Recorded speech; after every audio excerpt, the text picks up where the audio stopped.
Good morning students, my self Rajeshwari Devi Rathore, assistant professor in department of history.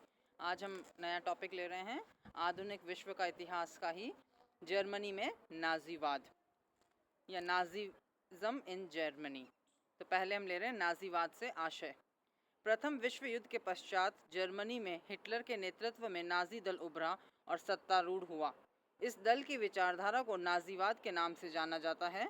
Fascism की तरह इसे भी सर्वाधिकारवाद या सर्वसत्तावाद के रूप में पहचाना जा सकता है। सरकार द्वारा समस्त मानवीय गतिविधियों का पूर्ण नियंत्रण अपने हाथ में रखने की अवधारणा सर्वसत्तावाद कहलाती है। अब हम लेंगे नाजी सिद्धांत, विचारधारा एवं कार्यक्रम। नाजीवाद कोई व्यवस्थित दर्शन नहीं है। इसे शांति, लोकतंत्र, व्यक्तिवाद और विश्व बंधुत्व विरोधी आंदोलन के रूप में देखा गया है। हिटलर ने गुणात्मकता पर बहुत जोर दिया और संख्या उसके लिए गौण थी। 25 सूत्रीय कार्यक्रम और मीन कैंप में नाजी विचारधारा की प्रामाणिक अभिव्यक्ति हुई है। नाजीवाद के प्रामाणिक सूत्र 25 सूत्री कार्यक्रम के मुख्य बिंदु इस प्रकार से हैं। पहला, आत्मनिर्णय के अधिकार के अंतर्गत सभी जर्मनों को एक महान जर्मन राज्य में संगठित करना। दूसरा, जर्मनी को अन्य राज्यों के समान अधिकार मिले, वर्साई की संधि एवं सेंट जर्मन की संधि समाप्त हो। तीसरा, केवल जर्मन रक्त के लोग ही नागरिक, यहूदी नागरिक नहीं माने जाएंगे वे। नेक्स्ट, फोर्थ, केवल नागरिकों को मतदान का अधिकार। फिफ्थ, प्रत्येक नागरिक के लिए संतोषजनक आजीविका का अवसर हो, भोजन की कमी हो तो विदेशियों को निकाला जाए। सिक्स्थ, सभी नागरिकों के अधिकार एवं कर्तव्य समान होंगे। सेवेंथ, भारी उद्योगों में राज्य लाभ प्राप्त करें। एट्थ, वृद्ध व्यक्तियों की देखभाल की उचित व्यवस्था हो। नाइन्थ, एक सुदृढ़ मध्यम वर्ग का निर्माण हो। और टेंथ, कृषि क्षेत्र में सुधार करके उत्पादन बढ़ाना। 11th, देशद्रोहियों, सूदखोरों तथा मुनाफाखोरों के विरुद्ध कठोर कार्यवाही हो। 12, जर्मन कानून लागू हो। 13, प्रत्येक प्रतिभा संपन्न एवं परिश्रमी जर्मन युवक को उच्च शिक्षा का अवसर मिले। 14, मातृत्व कल्याण केंद्र की स्थापना, नवयुवकों के लिए व्यायाम एवं खेलकूद की व्यवस्था हो। 15th, राष्ट्रीय सेना का गठन हो। और 16th, जर्मन भाषा के समाचार पत्रों का जर्मनों द्वारा ही प्रकाशन। तो ये 25 सूत्री कार्यक्रम के मुख्य बिंदु थे। अब हम लेंगे नाजीवाद या नाजी दल या नाजी शासन की प्रकृति और स्वरूप। तो पहला है इसमें बोल्शेविज्म, फासिज्म की नकल। नाजीवाद को प्रारंभ में कुछ बातों में रूस के बोल्शेविज्म एवं कुछ बातों में इटली के फासीवाद की नकल मात्र समझा गया। मुसोलिनी और हिटलर सारतः ऐसे लोग थे जिनका दृष्टिकोण सर्वहारा वामपंथी का दृष्टिकोण था। हिटलर का घनिष्ठतम साथी गॉटफ्रेड फीडर, जो उग्र पूंजीपति विरोधी था, द्वारा तैयार नाजी कार्यक्रम के आर्थिक अंश सारतः समाजवादी थे। उसके दल का मूल नाम सीधा जर्मन मजदूर पार्टी था, जो संशोधित रूप में राष्ट्रीय समाजवादी जर्मन मजदूर पार्टी से भी प्रतिनिधित्व होता है। और नाजियों की बाइबल मीन कैंप में इस बात पर बल दिया गया कि इस आंदोलन की प्रेरणा बुर्जुआ की अपेक्षा औद्योगिक सर्वहारा की आम जनता के लिए है। नाजीवाद पर फासिज्म का प्रभाव निर्विवाद रूप से परिलक्षित होता है, परंतु नाजीवाद उससे अधिक उग्र, पैना और घातक था। दूसरा है पुनरुत्थानवादी। हिटलर राजनीतिक पुनरुत्थानवादी था। नाजीवाद एक पुनरुत्थानवादी आंदोलन था। जर्मन लोग रोमांटिसिज्म से प्रभावित होकर महान जर्मन साम्राज्य के अभिलाषी थे। नाजीवाद अतीत की इन्हीं गौरवपूर्ण कल्पनाओं पर आधारित था। नेक्स्ट है एकात्मक। 1919 के वाइमर संविधान ने जर्मनी के संघीय ढांचे को एकात्मक स्वरूप प्रदान किया। इस संविधान की एक विशेषता जर्मनी के भिन्न भिन्न राज्यों को समाप्त करने और समस्त राष्ट्र को केंद्रित और एक करने की आकर्षक प्रवृत्ति थी।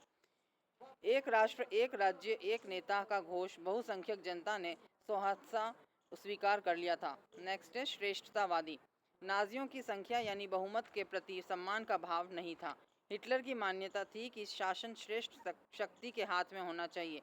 राष्ट्रीय समुदाय के श्रेष्ठ मस्तिष्कों और सबलों को नाजी दल ने विशेष मान्यता दी। नेक्स्ट है राष्ट्रीय समाजवादी। नाजी प्रकृति का राष्ट्रीय समाजवाद के रूप में चित्रित किया है, जिसके द्वारा जर्मनी का पुनरुत्थान हुआ, जिसने जर्मनी की उन्नति का मार्ग प्रशस्त किया। नाजीवाद को राष्ट्रीय समाजवाद कहा, जिसका उद्भव मार्क्सवाद के निषेध और यहूदियों के प्रति विरोध में हुआ, जिसमें आर्थिक दुर्दशा मिटाने का कार्यक्रम भी जोड़ दिया गया। नेक्स्ट है सैन्यवादी, युद्धवादी और साम्राज्यवादी। नाजी दल और शासन सैन्य ढांचे के अनुसार संगठित किए गए। स्वयं सेवकों की निश्चित वेशभूषा, अनुशासन, अभिवादन, अधिकार क्रम, प्रतीक चिन्ह आदि सैनिक ढंग से निर्धारित किए गए। नेक्स्ट है साम्यवादी विरोधी। नाजीवाद यहूदियों के साथ साथ मार्क्सवादियों के प्रति भी घृणा का भाव रखता था। हिटलर ने विचार दिया कि यहूदी मत और मार्क्सवाद दोनों समान रूप से खतरनाक थे। वे दोनों इतने जुड़े हुए थे कि पृथक न किए जा सकते थे, अतः उनका साथ ही प्रतिरोध करना चाहिए। संयोगवश नाजी दल ने सत्ता हड़प ली तो उसके अत्याचार का निशाना साम्यवादी बने। नेक्स्ट है अवसरवादी। जर्मनी के प्रोग्रामों को यदि समझने का प्रयत्न किया जाए तो केवल यही निष्कर्ष निकलेगा कि नाजी दल को सत्ता हथियाने की प्रबल लालसा थी। नाजी नेता चाहते थे कि जर्मनी में अपना दल सर्वोपरि रहे और यूरोप में जर्मनी सर्वोपरि रहे। नेक्स्ट है आतंकवादी। नाजीवादी संस्थाओं की प्रकृति एक आतंकवादी संगठन के रूप में व्याख्यायित की जा सकती है, जो शक्ति प्रदर्शित करने और विरोधियों को भयांक्रांत करने पर टिका हुआ था। नेक्स्ट है अधिनायकवादी। नाजी दल और शासन का चरित्र भी पूर्णतः अधिनायकवादी था। जैसा कि हमने देखा कि सर्वसत्तावादी तत्वों में सामान्यतः पाए जाते हैं। नाजी दल के प्रधान हिटलर के हाथों में क्रमशः सारे अधिकार एवं सत्ता केंद्रित होती गई। उसने तुरंत वेग से नियंत्रण के समस्त साधनों पर अधिकार कर लिया। विरोधी दलों को भंग कर दिया गया। अकेला नाजी दल ही वैधानिक दल रह गया। दल और सरकार एकाकार हो गए और इन दोनों का संगम फ्यूहरर यानी नेता में हो जाता था। नेक्स्ट है उग्र राष्ट्रवादी। देशभक्ति एक गुण माना जा सकता है, परंतु इसका अतिरेक प्रजातीय दंभ में बदलकर मानवता के लिए अभिशाप बन जाता है। उग्र राष्ट्रवाद के बहाव के सहारे ही नाजी नौका सत्ता तट पर पहुंच गई। नाजियों ने राष्ट्र के भले के लिए कुछ किया न किया, परंतु इसकी माला निरंतर जपी।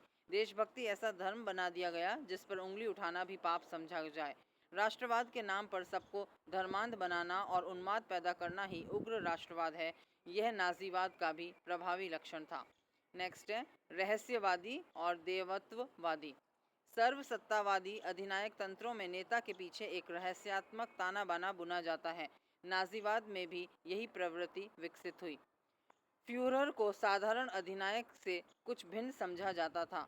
वह राष्ट्रीय आत्मा की शुद्ध और सच्ची अभिव्यक्ति थी। वह राष्ट्रीय अवतार, सामूहिक व्यक्तित्व, देवी प्रेरणा से युक्त व्यक्ति था। उसके व्यक्तिगत स्वार्थ कतई नहीं थे। फ्यूहरर अर्थात नेता जनता के अचेतन हित को राष्ट्र की चेतन आत्मा में बदल देता है। अतः नाजीवाद कभी कभी रहस्यवाद या अवसरवाद सा प्रतीत होता है।